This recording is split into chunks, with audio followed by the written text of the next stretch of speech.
Good morning sir. Good morning. तो sir आपके साथ ये सेकंड टाइम अपॉइंटमेंट है मेरा एक प्रकार से। हाँ। तो सर जैसा कि हमने देखा कि सर फर्स्ट वीडियो में रिस्पांस बहुत अच्छा है लोगों का, कि मतलब आपसे काफी नॉलेज उन लोगों को मिला। तो सर अभी सेकंड पार्ट में अपन कुछ चीजें रह गई थी जो मैं नहीं पूछ पाया था। बिल्कुल बिल्कुल। तो सर उसको अपन कंटिन्यू करते हैं सर। कुछ ही चीजें हैं जो मतलब थोड़ा सा सर ज्यादा टाइम नहीं लेंगे हम आपका। तो सर सबसे पहला एक लोगों के दिमाग में डाउट रहता है सर कि जो एमडी मेडिसिन है, तो सर लोग बोलते हैं बहुत अच्छी ब्रांच है, बहुत अच्छे डॉक्टर्स होते हैं एमडी मेडिसिन के। तो सर इसकी रियलिटी क्या है? मतलब एक होता है ना कि डार्क साइड होती है सर, कि एक होता है ना सर कि कोई चीज सामने से तो अच्छी लग रही है, वो पीछे से कैसी है। तो ये सर थोड़ा सा इसमें एक्सप्लेनेशन चाहूंगा सर आपका।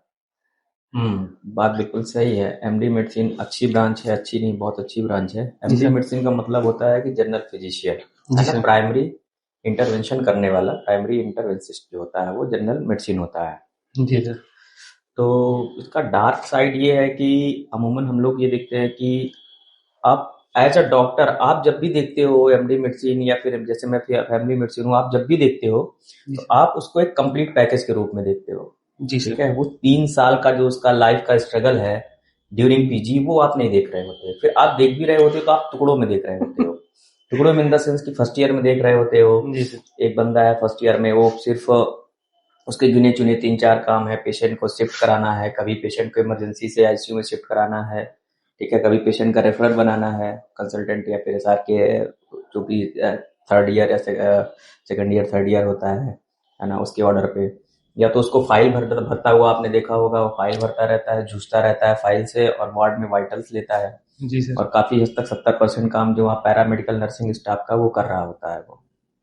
और 36 घंटे 48 घंटे की ड्यूटी करता है। हफ्ते में 3 से 4 नाइट करता है। पोस्ट कॉल ऑफ होता है, लेकिन वो ऑफ सिर्फ ऑन पेपर होता है, उसका कोई ऑफ नहीं होता है। सर ये तो आप उसको पोस्ट कॉल के बाद उसको राउंड करवाना होता है। तो ढेर सारी चीजें होती हैं। तो जो आप एमडी मेडिसिन या फिर जो कोई भी आप डॉक्टर देख रहे हो, चाहे मेडिसिन का हो, चाहे सर्जरी का हो, चाहे गायनी का हो, चाहे पीडिया का हो, जो भी आप डॉक्टर्स को देख रहे हो फैमिली मेडिसिन का है, वो सिर्फ आप उसको एक पैकेज के रूप में देख रहे हो। 3 साल वो अपनी सोशल लाइफ उसकी खत्म है। 3 साल में वो सिर्फ और सिर्फ स्ट्रगल है, और उसके अलावा कुछ भी नहीं है 3 साल उसके लाइफ में। तो सर एक जैसे भी आपने बोला कि फैमिली मेडिसिन और एक होता है एमडी मेडिसिन, क्या दोनों डिफरेंट है या सेम है, क्या है नहीं, सर? दोनों डिफरेंस इंटिटी है। एमडी मेडिसिन जो है वो, जैसे हम ना, जैसे फैमिली मेडिसिन जो है, पहले फैमिली मेडिसिन का बताते हैं तो एमडी मेडिसिन अपने आप आ ही जाएगा। जी सर। फैमिली मेडिसिन है, एक फैमिली में क्या होता है, फैमिली में मेल भी है, फीमेल भी है, जी सर। फैमिली में बच्चा भी है, जी सर। यंग भी है, और ओल्ड एज भी है। ओके। फैमिली मेडिसिन मीन्स कि एक कंप्लीट फैमिली का डॉक्टर, फिजिशियन, जो ओके। कि बच्चों को भी देख रहा है, मेल को भी देख रहा है, फीमेल्स को भी देख रहा है, ऑल एज ग्रुप की, और जेरियाटिक जो पॉपुलेशन है, ओल्ड एज है, वृद्धजन है, उनको भी देख रहा है। ओके, तो मतलब सर इसमें भी डिफरेंस होता है कि कौन से डॉक्टर्स किस एज वालों को ऐसा कुछ नहीं, करेंगे? ऐसा कुछ नहीं है। Family okay. मेडिसिन एक कंप्लीट रेंज है फैमिली डॉक्टर की। जैसा ओके। नाम है फैमिली फिजिशियन, पारिवारिक चिकित्सक, वो एक पूरे परिवार का चिकित्सक होता है। जी सर। एमडी मेडिसिन का ये है कि एमडी मेडिसिन में क्रिटिकल केयर, जो क्रिटिकल केसेस होते हैं, क्रिटिकल केयर पे ज्यादा फोकस्ड होता है। ठीक है, और एमडी मेडिसिन का मेन है ये कि इमरजेंसी मैनेजमेंट बहुत स्ट्रांग होता है एमडी मेडिसिन का। जी सर। और फैमिली फिजिशियन में इमरजेंसी जैसी इतनी ज्यादा चीजें नहीं होती हैं। हाँ नहीं होता। हम उन सब पेशेंट पे काम कर रहे होते हैं कि जिनको प्राइमरी मैनेजमेंट की, प्राइमरी केयर की जरूरत होती है। प्राइमरी केयर हो गया, कुछ क्रॉनिक इलनेस हो गई, जैसे कि डायबिटीज हो गया, थायराइड डिस्फंक्शन से जितनी भी डिजीज होती है थायराइड डिस्फंक्शन से रिलेटेड हो गई, या पोस्ट आप कोई पेशेंट ऐसा है इसका पोस्ट ऑप मैनेजमेंट चल रहा है, या कोई कैंसर का पेशेंट है, कीमो पे है ना, फैमिली बर्डन बना हुआ है, लॉन्ग टर्म उसको थेरेपी की या फिर पैलिएटिव केयर की नीड है, वो सारा काम फैमिली मेडिसिन का होता है, फैमिली फिजिशियन का होता है। और एमडी मेडिसिन में है कि आप एमडी मेडिसिन का आपने किया, उसके बाद डीएम के रास्ते हैं। जी और सर। फैमिली मेडिसिन का कॉन्सेप्ट ये फैमिली का है, प्राइमरी केयर का है, तो then no need of DM. Sir ये डीएम क्या होता है सर? डीएम जैसे अपन एमबीबीएस के बाद पीजी करते हैं, जी सर। है ना, मास्टर डिग्री, फिर वो डॉक्टरेट डिग्री होती है ओके, डीएम। मतलब मतलब डीएम का मतलब होता है कि जैसे आप जनरल फिजिशियन है, एमडी मेडिसिन है या फैमिली मेडिसिन है, वो एक जनरल फिजिशियन है, पूरे बॉडी का फिजिशियन है। ओके। ठीक है, और डीएम एक छोटे छोटे पार्ट का फिजिशियन हो गया। अच्छा, कार्डियो तो का अलग हो गया, न्यूरो का अलग हो गया, सुपर हाँ, स्पेशलिस्ट। सुपर सुपर जी जी जी। स्पेशलिस्ट, और कंसाइज फॉर्म हो गया, और कंसेंट्रिक फॉर्म हो गया। जी वो सर। सिर्फ किडनी देख रहा है, वो ओके। सिर्फ दिल को ही देख रहा है, है ना, वो सिर्फ न्यूरो हो गया तो सिर्फ माइंड को देखा। दिल टूट गया। हाँ। तो सर जैसे आपने बोला कि एमडी मेडिसिन जो फैमिली मेडिसिन जो भी है सर, तो सर ये फ्यूचर में जो अभी सर लोग हैं मेरे सीनियर्स हैं, तो सर वो लोग जैसे पीजी करेंगे तो सर आगे चल के ये सेफ है कि नहीं है, क्या है इसके ऊपर सर? सेफ है, क्यों सेफ नहीं है? मुझे तो लग रहा है कि आगे आने वाले टाइम में ज्यादा नीड ही है कि प्राइमरी इंटरवेंशन करने वाले की नीड ज्यादा है, प्राइमरी इंटरवेंसिस्ट की ज्यादा नीड है। तो अगर आप उस हिसाब से सोचो, उस पॉइंट ऑफ व्यू से सोचो, तो बहुत सेफ है और बहुत बेहतर है। तो सर जैसे लोग बोलते हैं कि एआई का यूज आ रहा है, आर्टिफिशियल इंटेलिजेंस, तो इस एआई आपके लिए हेल्पफुल है, एआई आपका सहयोगी है। जैसे एक पेशेंट है जिसका पैर टूट गया है, कंप्लीट ओपन फ्रैक्चर है जिसको, तो आप नेल डालते हो पैर में, तो नेल एक सपोर्टिंग पार्ट है, ना कि नेल हड्डी है। ठीक है, जब तक हड्डी नहीं जुड़ रही है तब तक नेल का यूज है। जी सर। हड्डी जुड़ गई तो नेल निकाल दिया जाता है। नहीं तो तो एआई आपके सपोर्ट के लिए है। देखो सारी चीजें हैं जो बोलने के लिए कुछ भी बोलते रहे, अच्छा, बोलने के लिए कुछ भी आप बोलते रहो, तो एआई कभी भी ह्यूमन ब्रेन और एआई क्योंकि हमने नहीं बनाया है तो वो आपके लिए हेल्पफुल हो सकता है। जी सर। लेकिन जो हम आप जो एक ह्यूमन ब्रेन जो थिंक करता है, जो एआई थिंकिंग है, बहुत अंतर है दोनों में, बहुत डिफरेंस है। वो चीजें अभी पॉसिबल नहीं है। नहीं, लोग बोला करते हैं कि जैसे आने वाले टाइम पे जब आर्टिफिशियल इंटेलिजेंस आ जाएगा तो सर रेडियोलॉजी और एमडी मेडिसिन ये सब ब्रांचेस थोड़ा सा नहीं इफेक्ट तो वो होंगे। तो अभी भी है, लोग गूगल से करके आते हैं आपके पास, तो क्या कौन सा उनका ट्रीटमेंट हुआ जा रहा है? प्रेजेंट टाइम में चल रहा है चैट जीपीटी। हाँ सर। इस समय लोग चैट जीपीटी से सिम्टम लेके आते हैं, डिजीज डायग्नोस करके आ रहे हैं। ऐसे भी आते हैं? बिल्कुल आते हैं लोग, बहस आते भी हैं, करते होंगे बिल्कुल फिर? बहस करते हैं लोग, आते हैं, बताते हैं हमको ये है इसके हिसाब से तो ये होना चाहिए, डॉक्टर साहब आप ऐसा क्यों बोल रहे हैं, आपने ये वाली इन्वेस्टिगेशन नहीं कराई है। इनको कैसे डील करते होंगे फिर आप?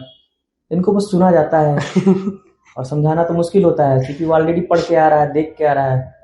तो ये जो डायग्नोसिस पार्ट है, तो डायग्नोसिस कोई एक वो क्विक पार्ट नहीं होता है। हर जैसे मैं कह रहा हूँ कि अगर कोई कफ कोल्ड लेके किसी भी डॉक्टर के साथ एक पेशेंट जा रहा है, उसको 10 दिन से फीवर आ रहा है, तो हर डॉक्टर का अपना अलग सोचने का और डायग्नोसिस का अलग तरीका है, अलग पैटर्न है। तो वो माइंड टू माइंड वेरी करता है कि आपकी स्किल कैसी है, आप उसके बारे में क्या सोचते हो, है ना। तो ठीक है, टैबलेट पैरासीटामॉल है अकॉर्डिंग टू प्रोटोकॉल। प्रोटोकॉल है, किसी को फीवर है तो अपन पीसीएम पैरासीटामॉल देते हैं, ये हर किसी को पता है। लेकिन अब पैरासीटामॉल कब देना है, कितना देना है या नहीं देना है, वो हर डॉक्टर का अलग अलग ओपिनियन है, है ना। हर का अलग ओपिनियन है। कोई कहेगा नहीं हम 2 बार देंगे, कोई कहेगा नहीं 3 बार देंगे, तो नहीं देंगे। तो सबका अलग अलग है। सर ऐसे भी पेशेंट आते होंगे सर, डॉक्टर साहब आप पैसे बहुत लेते हो। हाँ यार, ये तो बहुत कॉमन, मतलब ये बहुत कॉमन, हम डॉक्टर्स के लिए जो सबसे बड़ा वो है ये वर्ड कि आप पैसे बहुत लेते हो। और मैं as a doctor, as a physician, मैं अपनी मतलब बता रहा हूँ जो मैं फेस करता हूँ। जी सर। आप जब सब्जी वाले के पास जाते हो, अच्छा डॉक्टर साहब आए हैं, ठीक है, डॉक्टर साहब आए हैं, अरे डॉक्टर साहब पैसे की कमी कहाँ है आपको? वो आपसे लिया। दूध वाला, अरे डॉक्टर साहब आप तो डॉक्टर साहब हैं, आपके पास तो बहुत पैसा, उसने लिया। सोसाइटी का एक ऐसा मिसकॉन्सेप्शन ही बोलेंगे इसको बन चुका है डॉक्टर के लिए कि डॉक्टर है तो मतलब पैसे बहुत है और हर कोई आपसे ले रहा है। फिर जब आपको देने का नंबर आता है कि आपको जब अब पे करना है, तो कहेगा डॉक्टर साहब आप तो बहुत लूट रहे हैं। अरे डॉक्टर साहब ऑलरेडी इतने लूट चुके हैं। तो अब यार वो अपने कंसल्टेशन का चार्ज भी तो देखिए, कोई भी डॉक्टर होता है जो उसकी कंसल्टेशन फीस है वो डिस्प्ले करता है कि मेरी कंसल्टेशन फीस है, ये मेरे चार्जेस है। तो जो उसके चार्जेस है वो तो लेगा ही, वो उसका हक है। 10 साल 15 साल 12 साल वो मेहनत करता है, अपनी पूरी सोशल लाइफ खत्म करता है, ठीक है, वो अपने जो फैमिली को देने वाला टाइम होता है वो अपना टाइम वो पढ़ाई में दे रहा है ना, हॉस्पिटल में दे रहा है। तो आई थिंक एक टाइम के बाद उसको भी तो कुछ अर्न चाहिए, उसकी भी तो फैमिली है, उसको भी अपने फैमिली को सपोर्ट करना है। तो फिर ये बात कि डॉक्टर लूट रहे हैं, आई थिंक ये मुझे नहीं लगता कि लोग क्यों बोलते हैं डॉक्टर लूट रहे हैं। और फिर डॉक्टर आपके हेल्थ पे काम कर रहा है, शरीर आपके जो भी है, जो सारी चीजें हैं, I think each and everything depend on your health. अगर आपका हेल्थ नहीं सही है, अगर आप सही नहीं हो, तो फिर आप क्या करोगे? जी। तो और हमारे जो कंट्री में ना जो सोचने का तरीका है, अगर पेशेंट अगर जांच करवाता है, अगर आप उसकी 500 रुपए की जांच करवा लो, अगर जांच में सब कुछ नॉर्मल निकलता है तो उसको लगता है अरे पैसे बर्बाद हो गए। तो सब निगेटिव है मेरा, पॉजिटिव क्या क्यों नहीं है? हाँ, उनको वो ये लगा करता है कि हाँ मतलब कि हमारा पॉजिटिव नहीं आया तो। पैसा बर्बाद कर दिया हमारा। जी सर। अरे आपने जांच करी, अच्छी बात है, कुछ नहीं है, ये तो अच्छी चीज है, सोचना चाहिए, अच्छी अच्छी बात है, कुछ नहीं है। कम से कम एक जांच में आपकी जो भी चीजें हो सकती थी या नहीं है या नहीं है, उसको क्लियरिफाई कर दिया, क्लियर कर दिया कि ठीक है आपको कुछ नहीं है, तो उसमें तो खुशी की बात है, मुझे कुछ नहीं है, 500 रुपए ही लगे हैं। कुछ होता तो कहानी और आगे बढ़ती, पता नहीं सही कहाँ तक बात है। जाती, ठीक होते भी कि नहीं होते, क्या होता क्या नहीं होता। यहाँ तो बात पैसे की नहीं है, बात हेल्थ की है। जी जब सर। आप अपने हेल्थ को प्रायोरिटी में रखते हो तब फिर चीजें इतनी ज्यादा परेशान करने वाली नहीं होती हैं। और जब आप पैसे को प्रायोरिटी में रख लेते हो कि डॉक्टर के पास जा रहे हैं, पैसे कम देने हैं, तो फिर वहां से ये सारी छोटी छोटी चीजें जो चालू होती है ना, कि मरीज की डायग्नोसिस नहीं बन पा रही है, मेडिकल स्टोर से लेके दवाइयां खा रहा है, और कहीं इधर उधर जो डॉक्टर्स हैं इधर उधर वाले उनसे दिखा रहा है, Bengali doctor, so many things. तो वो सारी चीजें आती हैं। मेरे पास तो डायबिटीज के ऐसे पेशेंट आते हैं, एक से बढ़ के एक पेशेंट आते हैं, तो उनका कंसर्न यही होता है। और सबका अगर आप मतलब अगर सोचो, डीप में जाके सोचो, तो यही रहता है कि हर आदमी पैसे बचाने के चक्कर में, हर आदमी, ठीक है मैं मानता हूँ कि पैसे कई लोगों के पास नहीं होते हैं, उनके लिए गवर्नमेंट सेटअप में गवर्नमेंट ने जितने भी क्रॉनिक डिजीज हैं, चाहे वो हार्ट की हो, चाहे वो डायबिटीज मेटाबॉलिक, चाहे डायबिटीज हो, चाहे थायराइड की हो, सारी दवाइयों का रेट बहुत कम कर रखा है। आप जी वहां से सर। वो दवाइयां ले सकते हो, इतना बड़ा इशू नहीं है कि उसके लिए फिर आप इधर उधर भटक रहे हो, ये खा रहे हो, वो खा रहे हो, ये जड़ी बूटी ये कर रहे हो, वो कर रहे हो, तो उससे चीजें ना और खराब होती चली जाती है। आपका जो डर है, आपका जो भय है कि डॉक्टर के पास जाएंगे तो पैसा ले लेगा, हमें लूट लेगा, तो कहीं ना कहीं चीजें गलत हैं। पर सर कुछ जगह ऐसा होता है, मतलब मैं पब्लिक के पॉइंट ऑफ व्यू से बोल रहा हूँ सर, कि मैं खुद मेडिको हूँ, मैं इस चीज को समझता हूँ, नो डाउट। बट सर एक पब्लिक के पॉइंट ऑफ व्यू से सर ये भी है कि जैसे डॉक्टर्स के पास जाते हैं, कई जगह होता है सर, आप भी जानते हो कि जैसे अभी क्या हुआ है सर, कुछ शायद कुछ स्कीम्स वगैरह आई हैं गवर्नमेंट के थ्रू, उसमें क्या होता है कि पैसे कुछ माफ होते हैं। तो सर लोग, डॉक्टर्स, ऐसा लोग बोलते हैं सर, मेरे को कंफर्म नहीं है, कि बोलते हैं कि मतलब डॉक्टर्स हैं, आए तो अपना सारे जितनी जांचें होती हैं सारे करवा दो, डॉक्टर्स को कमीशन मिल जाता है। और सर ऐसा भी बोलते हैं कि कोई कहीं मेडिकल स्टोर से डॉक्टर्स लोग ऐसा अपना ये कोलैब करके रखते हैं कि उनको वहां से पैसे मिलता है, पैथोलॉजी लैब से ऐसा कोलैब करके रखते हैं, वहां से पैसे मिल जाता है। तो सर ऐसा भी एक मिसकंसेप्शन है जहां तक मैं जानता हूँ सर। ये तो देखो भाई, मिसकंसेप्शन ही है। मैं कह रहा हूँ कि आपको डॉक्टर, ऐसा नहीं है, मुझे लगता है कि जैसे मैं तो प्रैक्टिस कर रहा हूँ इतने दिनों से, तो मैं तो कभी किसी पे दबाव नहीं डालता कि आप यही कराओ जांच, आपको जहाँ कराना है करा लो। पर हाँ, ये कि जो प्रिस्क्रिप्शन हैं, जो इन्वेस्टिगेशन हैं जो हमने लिखी है, हमें रिपोर्ट से मतलब है, आप यहाँ से करा लो। अब पेशेंट का मैंने कई लोगों को ये तक देखा है कि लोग वो लंबा सा एक पूरा 25 या 30 पेज की पीडीएफ लेके आते हैं आजकल, whole body checkup. Whole body checkup में क्या कर रहे हो आप? 2,500, 3,000, 4,000 जो भी आप लगा रहे हो, उसका कोई सेंस ही नहीं है, जी सर। नीड ही नहीं है उसमें। 70% इन्वेस्टिगेशन की नीड ही नहीं है। अब अपने से करा के आ रहे हैं, वो तो पब्लिक अपने से करा के आ रही है ना। तो वो तो उनको लगता है कि हम काफी हम स्मार्ट हैं, हमने स्मार्ट वर्क किया है, लेकिन वो भी चीजें गलत हैं। तो जो भी कर रहा है, तो आई थिंक ऐसा कुछ नहीं है, ये सब बाउंड्रीज हैं, ये सब मतलब ये लगता है लोगों को कि डॉक्टर है, ये कर रहा है, वो कर रहा है, इतना कर रहे हैं, यहाँ से कमीशन ले रहे हैं, यहाँ से कमीशन ले रहे हैं, ऐसा नहीं है। और सर पर प्राइवेट हॉस्पिटल्स जो होते हैं उनमें कुछ चीजें तो होती हैं सर। प्राइवेट हॉस्पिटल्स में भी डिपेंड करता है कि हॉस्पिटल कैसा है। कॉर्पोरेट का काफी है जहाँ पे आप कुछ कर नहीं सकते हो, तो कॉर्पोरेट का है जो कि वहाँ टारगेट ओरिएंटेड वर्क होता है। अच्छा, प्राइवेट में, वहाँ कॉर्पोरेट हॉस्पिटल्स में मतलब target oriented work, corporate hospital मतलब आपको इतने एडमिशन करने ही है। डॉक्टर्स के ऊपर ही प्रेशर होता है। बिल्कुल होता है, वहाँ पूरे एमबीए की टीम बैठती है, पढ़े लिखे लोग बैठते हैं। यहाँ पे क्या है कि डॉक्टर्स के ऊपर इतना ब्लेम ये है कि उनको लगता है कि डॉक्टर का मतलब होता है सेवा। अरे कितनी सेवा लोगे भाई? आप मतलब सेवा ही तो कर रहे हैं हम। फिर अगर हम सेवा ही करें तो फिर हमारे परिवार का भरण पोषण पालन कोई और करे, तो फिर हम ना ले, हमें कोई दिक्कत नहीं है। हम तो कह रहे हैं कि हमारे परिवार पाल ले, हमारे घर वालों का पूरा सपोर्ट के लिए गवर्नमेंट हमारे लिए हर चीज फ्री कर दे, हमें कोई दिक्कत नहीं। या फिर जो लोग कहते हैं कि डॉक्टर बहुत ले रहा है, तो वो हमारा सब फ्री कर दे, हमें कोई दिक्कत नहीं। फल वाले के पास जाए, हमें फल फ्री दे दे, सब्जी वाले के पास जाए, सब्जी फ्री दे दे। कभी हमारा मन करे रेस्टोरेंट में खाने का, तो वो हमारा खाना फ्री कर दे, भाई डॉक्टर साहब आए फ्री कर दो, तो हम भी फ्री कर दे, हमें कोई दिक्कत नहीं है। नहीं, मुझे लग रहा है सर इन लाइनों से आप काफी फ्रस्ट्रेटेड हो, कई बार सुन चुके हो, मुझे ऐसा लग रहा है। नहीं है, मतलब ये हम एक अपन जर्नल वो देखते हैं। आप कपड़े वाले के पास जाओ, कहीं भी जाओ, आखिर आप मतलब इंसान हो, सोसाइटी में हो, एक सोसाइटी का कल्चर तो हमने अडॉप्ट किया है ना, वो बेसिक तो नीड हमारी भी है ना। जी सर।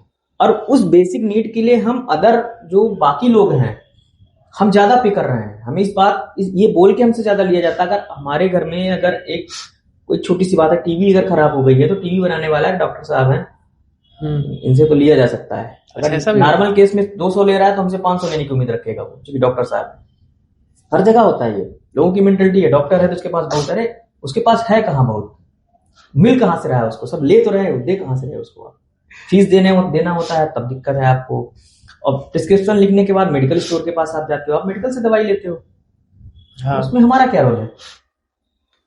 आज के टाइम पे सर जो हार्ट अटैक है सर, यंगर जनरेशन में ज्यादा देखने को मिल रहा है सर। इसमें सर रीजन क्या हो सकता है सर इसका? ऐसा कुछ 2-4 मोटे रीजन है। सबसे बड़ा जो सबसे मेन जो पॉइंट है, तो आजकल का जो यंग जनरेशन है वो सेडेंटरी लाइफ स्टाइल में है। Sorry sir? Sedentary life style. Sedentary life style का मतलब विलासतापूर्ण जीवन जी रहा है वो। मतलब सर? विलासता, देर रात तक जगना, देर रात तक खाना खाना, जंक फूड का ज्यादा यूज करना, अल्कोहल इंटेक बहुत ज्यादा हो गया सोसाइटी में, स्मोकिंग, निकोटीन डिफरेंस, मतलब अलग अलग तरीके से निकोटीन लिया जाता है। ठीक है, अपने यहाँ देख लो, आपकी लगभग अच्छी खासी पॉपुलेशन गुटखा च्यूबर है, अच्छी खासी पॉपुलेशन स्मोकर हो गई है, अल्कोहलिक अच्छी खासी पॉपुलेशन हो गई है। और जितने भी जंक फूड है, स्ट्रीट फूड है, वो तो आपको भर भर के चीजें दे ही रहे हैं। तो कहीं ना कहीं की डिसलिपिडीमिया, हाइपर कोलेस्ट्रीमिया, ठीक है, और टीजी बढ़ रहा है। तो कहीं ना कहीं चीजें, जो अच्छा कोलेस्ट्रॉल है, एसडीएल है, जब आप काम नहीं करते हो, ज्यादा स्मोकिंग करते हो, तो एसडीएल का लेवल कम होता है। जी सर। एसडीएल ज्यादा होना चाहिए, एलडीएल का लेवल बढ़ जाता है। तो कहीं ना कहीं वो चीजें जो है ना, धीरे धीरे करके आपकी आर्टरीज को, जो टिनिका इंटीमा सबसे अंदर की लेयर जो होती है, जहां से ये जो जन्म जहां से होता है व्याधियों का, जहां से विकार का जन्म होता है, अटैक जो हो रहे हैं, तो वो गड़बड़ होना चालू हो जाती है, थिकनेस बढ़ जाती है, वहां पे प्लग का फॉर्मेशन होने लगता है। और प्लग अगर रैप्चर्ड हुआ तो थ्रोम्बस बनता है, thrombus sudden cardiac death. Sir एक चीज और है सर, लोग बोलते हैं कि मैं दारू पीता हूँ, मैं सिगरेट पीता हूँ और मुझे ये सब कुछ नहीं हुआ, मेरा दोस्त था जो कुछ नहीं खाता पीता था, उसे कैंसर हो गया, हार्ट अटैक हो गया, ब्लड प्रेशर हो गया। नहीं तो आप देखते हो, आप तो जो उसने बोला आप यही सुन रहे हो ना। आपके पास डेटा कितना है? एक पर्सन के बिहाफ पे तो हम चीजें डिसाइड नहीं कर सकते ना। एक पर्सन ने बोल दिया कि मुझे नहीं है, उसे फला है। तो आपके पास कितने डेटा? आपके पास डेटा नहीं है ना। जो बोल रहा है वो तो अपने बिहाफ पे बोल रहा है, आसपास के 3-4 लोगों को देख के बोल रहा है। तो ऐसा कुछ नहीं है, नंबर किसी का कभी भी आ सकता है। नहीं तो सर ऐसा क्यों होता है कि मतलब लोग, नॉर्मल पर्सन है, उसको ऐसा कोई चीज का भी हैबिट्स, किसी चीज की हैबिट्स नहीं है कि मतलब कुछ ऐसा गलत खा रहा है, जैसे निकोटीन जो भी आप बोले कई सारी चीजें, बट उसके बावजूद सर होता है, ट्यूमर बन गया, पता चला कैंसर हो गया, हार्ट अटैक हो गया। हमारी 80% पॉपुलेशन जो है मैस की पॉपुलेशन है। लीवर फैट, हाँ, लीवर फैट 80% पॉपुलेशन में है। आप किसी का भी करा लो ईएसजी, सब में फैटी लीवर ग्रेड 1 आता है। उस फैटी लीवर ग्रेड को आप 1 को आप बहुत लाइटली लेते हो, अरे ठीक है फैटी लीवर ग्रेड 1, कोई दिक्कत नहीं, कोई दिक्कत नहीं है। दिक्कत है, दिक्कत की शुरुआत हो गई है। तो 80% पॉपुलेशन रिस्क जोन में है। अच्छा, तो जो आप कहिए ना, देर रात तक जगना, देर रात तक खाना खाना, ओवर ईटिंग की हैबिट होना, अल्कोहल कंजप्शन, मैं नहीं कह रहा हूँ कि हर जो नहीं ले रहा वो खाना ज्यादा खा रहा है। ऐसा नहीं कि जो अल्कोहल नहीं ले रहा है, स्मोकिंग नहीं कर रहा है, तो या फिर जो नॉन वेज नहीं खा रहा है, जो वेजिटेरियन है, प्योर वेजिटेरियन है, जी सर, उसमें भी फैट कंटेंट ज्यादा है, क्योंकि उसकी कार्ब से अमाउंट ज्यादा है, वो खाना ज्यादा खा रहा है, काम नहीं कर रहा है वो। तो ऐसा नहीं है कि जो लोग ये सब कर रहे हैं उन्हीं में हो रहा है, समझ रहा हूँ। तो जो नहीं कर रहा है उनमें भी हो रहा है, क्योंकि फैट कंटेंट उसमें भी ज्यादा है। ओके, ये कारण। और सर एक थोड़ा सा, जो हमारे सीनियर्स हैं, कमेंट्स में क्वेश्चन आया था मेरे पास कि जो मेरे सीनियर 4th ईयर के आई थिंक, उन्होंने ऐसा बोला कि मेडिकल स्टूडेंट को आजकल क्या चीज डिस्ट्रैक्ट कर रही है जो कि उनकी क्लिनिकल स्किल्स को डिस्टर्ब कर रही है? सबसे जो बड़ी चीज है, ये तो मैं 9th 10th 11th से ही मैं नोटिस कर रहा हूँ। जब मैं MBBS में गया था तो हम अपने टाइम में और अब के स्टूडेंट में मैं देख रहा हूँ कि 11th 12th आते आते ही लोगों को ये लगने लगता है कि स्कूलिंग को लोग बाईपास कर देते हैं। कोचिंग का ऐसा सिस्टम चला है कि आप स्कूल ना जाओ, वो आपको 10th 11th और 12th करा देंगे, आप कोचिंग करो। तो ये जो ना जल्दी है, आज की जो यंगर जनरेशन है बहुत जल्दी में है। जी सर। उसके पास पेशेंस नहीं है। मैंने पहले भी बोला था, आज फिर बोल रहा हूँ, उसके पास पेशेंस नहीं है, उसको हर चीज जल्दी चाहिए। तो जो ये आप ना तेजी से भाग रहे हो, तो उसमें कहीं ना कहीं चीजें छूटती भी तो है। जी सर। जब आप रुकोगे, देखोगे, तब आप समझोगे। तो आप फर्स्ट ईयर एमबीबीएस का लड़का फर्स्ट ईयर में गया नहीं, उसी दिन से मैरो प्रिपरेटर स्टार्ट एंड तैयारी पीजी की चालू। अरे भाई 5 साल का समय है, पहले उसको तो कर लो। क्लिनिकल पोस्टिंग कितने लोग करते हैं? बहुत रेयर है सर, है ना। क्लिनिकल पोस्टिंग में कोई नहीं जाना चाहता है। सुबह की 8 बजे वाली क्लास कोई नहीं ले जाता। अरे फर्स्ट ईयर में क्या सर्जरी मैं खुद ही नहीं से पढ़ना। तो आप ना भाग रहे हो। जी सर। जो मिला है उसे आप यूज नहीं कर रहे हो, आप उसे सही तरीके से कंज्यूम नहीं कर पा रहे हो, और जो नहीं है आप उसके पीछे भाग रहे हो। फर्स्ट ईयर को फर्स्ट ईयर से कर लो, सेकंड ईयर को सेकंड ईयर में कर लो, थर्ड ईयर को थर्ड ईयर में कर लो, फाइनल को फाइनल में कर लो। सब कर लोगे तो 1 साल 6 महीने बैठ के तैयारी कर लो इंटर्नशिप। हाँ, सबसे बड़ा जो लैक है इंटर्नशिप फेज का लैक है। इंटर्नशिप जो होती है, हमारे एमबीबीएस में कंपलसरी रोटेटरी इंटर्नशिप का है। उसमें क्या है कि आप अलग अलग डिपार्टमेंट में जाते हो, और मुझे लग रहा है किसी भी एमबीबीएस स्टूडेंट के लिए लाइफ का वो आखिरी फल होता है कि जो सारे डिपार्टमेंट का एक्सपोजर लेगा। जी सर। या फिर फैमिली फिजिशियन जैसे मैं हूँ, या तब लेगा। अदरवाइज कोई ऐसी ब्रांच नहीं है जिसमें आपको हर चीज का आपको एक्सपोजर मिल जाए। गायनी का भी मिल जाए, पीडिया का भी मिल जाए, ईएनटी का भी मिल जाए, आस्था का भी मिल जाए। जी सर। तो एक एमबीबीएस स्टूडेंट को अपन जो हमारा प्रोटोकॉल है, कैरिकुलम है, तो कैरिकुलम के अकॉर्डिंग ये है कि आप एक कंप्लीट जनरल फिजिशियन हो। जी सर। ठीक है, आपको हर चीज के बारे में नॉलेज है, हर चीज के बारे में पता है। जी सर। है ना। तो जब आप वो चीज नहीं कर रहे हो, इंटर्नशिप को आप बोझ समझते हो। सबसे ज्यादा सीखने का जो जितना आपने 4.5 साल में पढ़ा है उसे करने का टाइम है। इंटर्नशिप में जाते नहीं लोग, नहीं जा रहे हैं लोग। तो उस टाइम का लोग अलग यूज कर रहे हैं। कुछ लोग तैयारी कर रहे हैं, कुछ लोग कुछ कर रहे हैं। तो मुझे लग रहा है कि जो सबसे मेन है प्रॉब्लम ये है, सबसे मेन प्रॉब्लम ये है कि आपको जो मिला हुआ है आप उसे ढंग से करो, आप इंटर्नशिप ढंग से करो, आप अपनी क्लिनिकल पोस्टिंग ढंग से करो। क्लिनिकल पोस्टिंग आप अगर ढंग से कर लोगे तो बहुत सारी चीजें प्रैक्टिकल, तो मेडिकल जो अपना ये फील्ड है, मेडिसिन का जो मेडिकल फील्ड है, वो बता रहा हूँ, वो पेशेंट इंडिविजुअल से बुक का नहीं है। आपको पेशेंट एक्सपोजर लेना पड़ेगा। इसीलिए कैरिकुलम में सेकेंड ईयर से ही क्लिनिकल पोस्टिंग लगाई गई है कि आप जाओ, आप पेशेंट टू हो, आप पेशेंट से जुड़ो, पेशेंट को समझो, पेशेंट को सुनो, और आप केस प्रेजेंटेशन करो। तो कहीं ना कहीं सारी चीजें लैक है। और जितने सारे नए नए मेडिकल कॉलेजेस खुलते जा रहे हैं, वहां पे फैकल्टी नहीं है, टीचिंग का कोई ऐसा सिस्टम नहीं है, पेशेंट भी नहीं उतने जानते। पेशेंट तो है, पेशेंट बहुत है, लेकिन फैकल्टी नहीं है, पढ़ाने वाला नहीं है, किसी के पास टाइम नहीं है। एक सर ऐसा इंटरव्यू हुआ था, आई थिंक किसी न्यूज चैनल का था, मेरे को एग्जैक्ट याद नहीं है, जबलपुर में ये था। तो मैं साइकेट्री डिपार्टमेंट के बाहर ही खड़ा था, ऐसे उन्होंने पूछा मेरे से कि अभी 6000 यूजी पीजी की सीट्स पड़ी हैं, उसमें आप क्या बोलोगे? तो मैंने यही बोला कि बात तो सही है आपकी, बहुत अच्छी है, मतलब बहुत अच्छा चीज है कि गवर्नमेंट इसको 6000 सीट्स बढ़ा रही यूजी पीजी की, डॉक्टर्स के लिए बहुत अच्छा है, और जो मेडिकल स्टूडेंट उनके लिए भी बहुत अच्छा है। पर मेरा मानना ये है कि जो आपने पहले बना दिया है उसको एक स्टेबल करो पहले, सबसे पहले, क्योंकि आप नया इंफ्रास्ट्रक्चर बना दोगे, नई बिल्डिंग्स बना दोगे, आई थिंक उससे कुछ होगा नहीं। जो पुरानी चीजें उसको मेंटेन रखो तो ज्यादा अच्छा रहेगा। कहूंगा कि आपने क्वांटिटी तो बढ़ा दी, बट क्वालिटी कहाँ है? क्वालिटी नहीं है सर। आप अगर क्वालिटी नहीं है तो फिर कोई मतलब नहीं है। और मेडिकल फील्ड जो है वो लर्निंग का फेज है, वो पेशेंट से ही आप सीखोगे, बुक से सीखोगे। जो बुक्स में आपने पढ़ा वो आप इम्प्लीमेंट कहाँ करोगे? जब तक इम्प्लीमेंट नहीं करोगे तब तक आउटकम। प्रोटोकॉल तो बहुत अलग है, प्रोटोकॉल तो हर चीज के अलग है, लेकिन ग्राउंड रियलिटी अलग है। ठीक है, प्रोटोकॉल के अकॉर्डिंग तो ये है कि प्रोटोकॉल में एमडी मेडिसिन का जो प्रोटोकॉल है रेजिडेंसी का बिल्कुल अलग है, लेकिन ग्राउंड रियलिटी में सारी चीजें अलग होती हैं।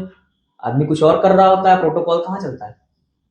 सर एक क्वेश्चन है सर, ये मैं पर्सनली पूछ रहा हूँ, मतलब आई थिंक तो पूछना नहीं चाहिए, बहुत लोग इसको गलत वे में लेंगे। सर जैसे जो रिजर्वेशन है वो सर इफेक्ट करता है क्या मेडिकल फील्ड को?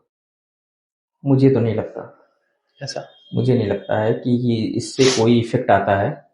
आई थिंक मेरे साथ तो बहुत सारे मेरे ऐसे कलीग हैं जो काफी अच्छे अच्छे इंस्टीट्यूट में हैं, ऐसा कुछ नहीं है। और जो ऐसा तो है नहीं कि डायरेक्ट एंट्री हो रही है, आप एग्जाम के थ्रू रहे हो, ठीक है, तो उसका यार बहुत सारा एस्पेक्ट है, उस पर ज्यादा बात अपन नहीं करेंगे। बट ये है कि मुझे नहीं लगता उसका कोई ज्यादा कोई इफेक्ट है। नहीं, लोग बोलते हैं कि जैसे हमारी 5000 रैंक है, हमको नहीं मिल रहा है, ऐसा ऐसा कुछ। यार देखो, बता तो रहा हूँ ना, उसको लगता है उनको, लेकिन वो भी आपके साथ ही फाइट कर रहा है ना, पीजी तो निकाल रहा है ना वो।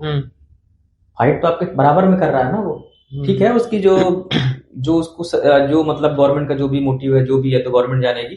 जो उसका मतलब जिस कंडीशन में वो है ना, 2 लोग जैसे पढ़ने वाले 2 लोग हो गए, एक के पास बस्ता नहीं है, जूता नहीं है, कपड़े नहीं है, एक के पास अच्छा खासा सूट बूट है, वो अच्छी स्कूल की शहर की महंगी स्कूल में पढ़ रहा है, तो सीधी सी बात है आउटकम में फर्क तो आएगा। एक फ्लुएंस फराटेदार इंग्लिश बोल रहा है, एक हम जैसा हिंदी मीडियम का स्टूडेंट है, फर्क तो होता है। तो सर ये तो ठीक है, मैं मान गया एमबीबीएस के लिए, यूजी के लिए तो हो गया सर, पर पीजी में सर क्या? पीजी में मुझे नहीं लगता कुछ ऐसा होता है। नहीं, रिजर्वेशन उसमें भी है। नहीं है, लेकिन मुझे नहीं लगता कि जो वहां पे है कोई कॉम्पिटेंट नहीं है, वो उसके अंदर कॉम्पिटेंसी होती है। बिल्कुल होती है। अब जो मेडिकल कॉलेज में पहुंच गया तो बात सही है, बराबर की होती है भाई। हाँ, फिर तो हम पीजी लेवल पे हम कभी ऐसा फील ही नहीं करते हैं। अच्छा सब मिलजुल के काम करते हैं वहां पे, ऐसा कुछ नहीं। आप उससे भी सीख रहे हो, वो आपसे सीख रहा है, सब बराबर चलता है। अच्छा, ऐसा कुछ नहीं होता ऐसा कुछ। अब देखिए सर, हम लोग भी पीजी का एग्जाम देंगे। All the best.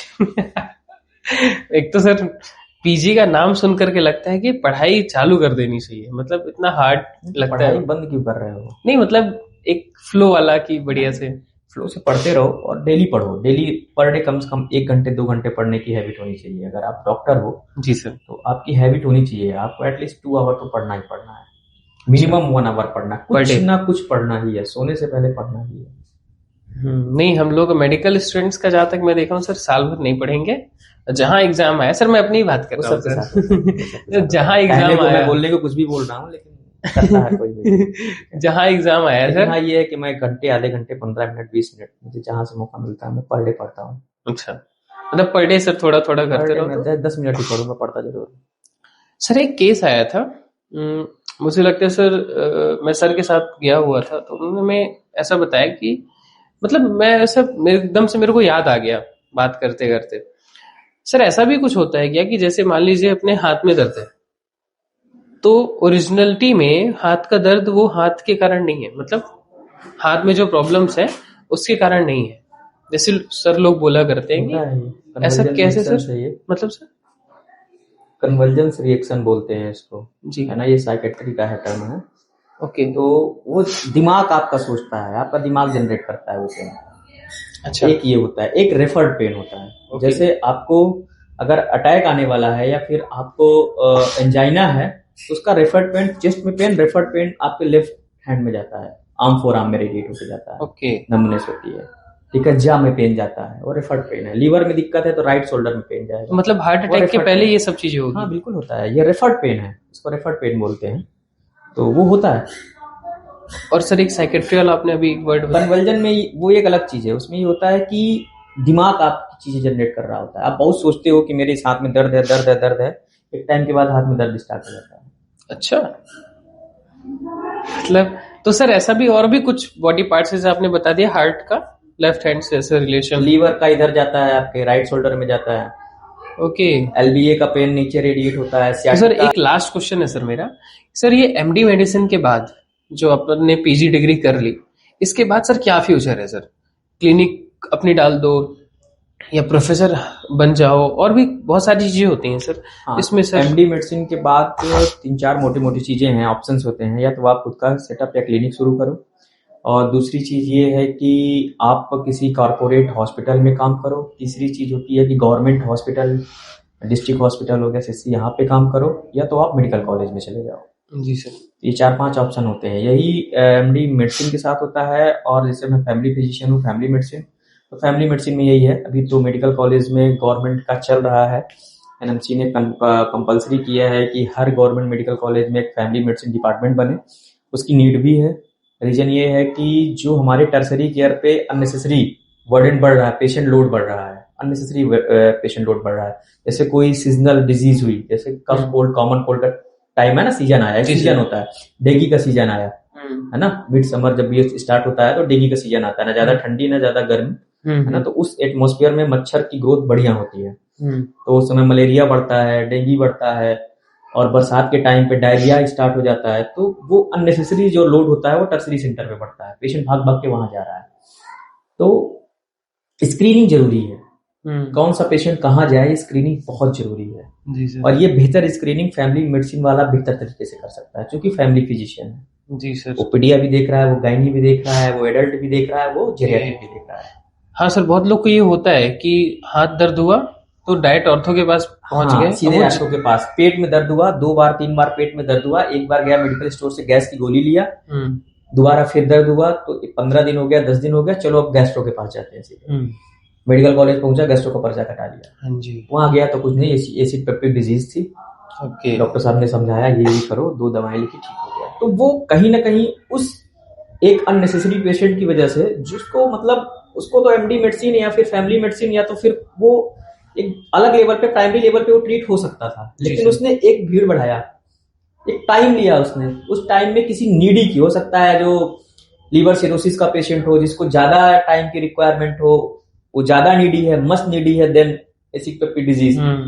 तो कहीं ना कहीं ये चीजें हैं कि टर्सरी केयर पे अननेसेसरी लोड है, चाहे वो गायनी का लोड हो, चाहे वो पीडिया का लोड हो, चाहे वो गैस्ट्रो का लोड हो, चाहे वो किसी को अगर छाती में 2 बार दर्द हो गया तो उसको लगता है अटैक आ गया।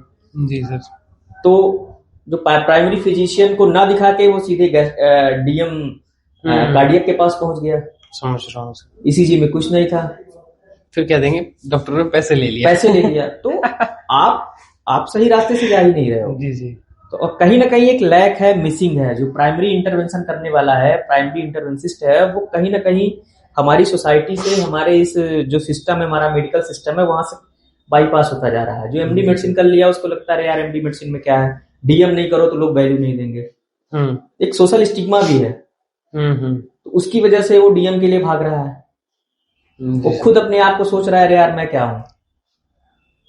तो कहीं ना कहीं ये चीजें हैं जो कि सोसाइटी में, जो इतना मेडिकल कॉलेज में इतना वर्डन है, टर्सरी सेंटर में इतना वर्डन है, तो कहीं ना कहीं जो प्राइमरी इंटरवेंसिस्ट है वो चीजें धीरे धीरे सोसाइटी से हटती चली जा रही हैं। ये गूगल एआई जो भी आप बता रहे थे, चैट जीपीटी, उससे पढ़ के वाली डायग्नोसिस अपनी बनाता है और उसके बिहाफ पे सीधे वो कूदा और सीधे जाके मेडिकल कॉलेज में लैंड किया वो, और संबंधित डिपार्टमेंट में सीधे पहुंच गया बिना किसी से पूछे, वो सीधे जाके पर्चा कटाया। नहीं, ये मुझे लगता है कि एक सिस्टम होना चाहिए, जो स्क्रीनिंग का सिस्टम होना चाहिए। सीएससी, पीएससी, मतलब बिना स्क्रीनिंग के अगर कोई पेशेंट डायरेक्ट जा रहा है तो वो पेशेंट नहीं लेना चाहिए मेडिकल कॉलेज में। उसके लिए आपको एक डिपार्टमेंट, आप एक संस्था बनानी पड़ेगी आपको। जी सर। कुछ आपको ऐसा करना चाहिए। गवर्नमेंट ऑफ इंडिया ने एक्शन भी लिया है, बहुत सारे मेडिकल कॉलेज में कंपलसरी हो गया है फैमिली मेडिसिन होनी चाहिए। जैसे इमरजेंसी मेडिसिन किया है, इमरजेंसी पेशेंट टैकल करने के लिए, क्योंकि इमरजेंसी मेडिसिन भी एक लंबा क्राउड होता है। हर कोई, जिसको पेट में दर्द हो रहा है रात को 2 बजे, उसको लगता है इमरजेंसी ही है। जी सर। तो कोई सर्जरी में घुस रहा है, कोई कहीं घुस रहा है, तो है ना, ट्रामा का केस है, ट्रामा तो इमरजेंसी है ही। किसी को चेस्ट पेन आ रहा है तो उसको लगता है मुझे एमआई हो गया, अटैक आ गया है। जी सर। सांस ज्यादा बढ़ रही है, कई बार सांस उत्तेजना की वजह से बढ़ जाती है, इमोशनल स्ट्रेस की वजह से बढ़ जाती है। जीएडी होता है लेकिन उसको लगता है कि दमा की बीमारी है, अस्थमा है हमको, या फिर सीओपीडी, कुछ सोआन जो भी रेस्पिरेटरी इलनेस उसको लगती है, तो पहुंच जाता है। तो उसकी वजह से जो एक एक्यूट एग्जर्वेशन सीओपीडी है, वो कहीं ना कहीं मिसगाइड, मिसलीड हो जाता है, वो छूट जाता है। जी सर। हाँ। तो ये सारी चीजों के लिए एक बैरियर होना चाहिए, जो एक प्राइमरी केयर फिजिशियन होना चाहिए, जो कि स्क्रीनिंग करे किसको कहाँ जाना है। जी सर। तो आई थिंक ये मेरा मतलब, ये सारे पॉइंट ऑफ व्यू से मुझे लगता है कि जरूरी है।